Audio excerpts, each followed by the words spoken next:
Hello everyone झानीगर रोसई video देखुवा समस्त दर्शकों को नमस्कार। सारू पोड़ा के खाई देखो आज मुझे दीटा सारू नहीं पुड़ी सारू पोड़ा बहुत बढ़िया लगे आरू किसी औषधीय गुण भी रही तेणु सारू पोड़ा निश्चय खातु। प्रथम सारू दीटा नहीं जाइए देखो पनकी टे चिरा लगेदेली टी चिरा लगे चुली निआरे पुतीदेली बेसी निआरे पुतीनी देखु अल्प अल्प निआ अच्छे टी मौलिला पुतीली 5-7 मिनट रखला काढ़ी आणिकी धोईदेली।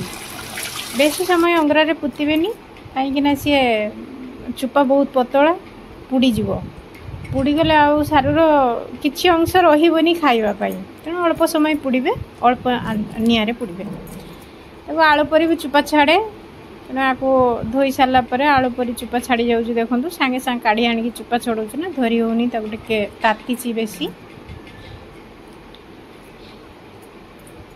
आपण मैंने तो घाटे खाती सारू किए किए खटा करके खाती किए आंबेल करके खाती सारू बैगण झोल करके भी खाती किंतु पुड़ी की खाई नथिबे। देखो छड़े सारापर गोटे पियाज चुनैकी देली सोरष तेल टिके जीरा गुंड गोटे चामच आ कंचा लंका गोटे मात्रा हिसाब रे लुण टिके देकी भल भाव चकटी नेली केते सुंदर हो गला चकटा पूरा आलू चकटा परी आगो भात पखाड़ सबुत खाइबे अन्य तरकारी सहित नहीं बहुत भल लगे सारू अन्य विटामिन अच्छी तेणु आपको निश्चय खातु। वीडियो पसंद आसिले लाइक सब्सक्राइब करेंगे। रही नमस्कार।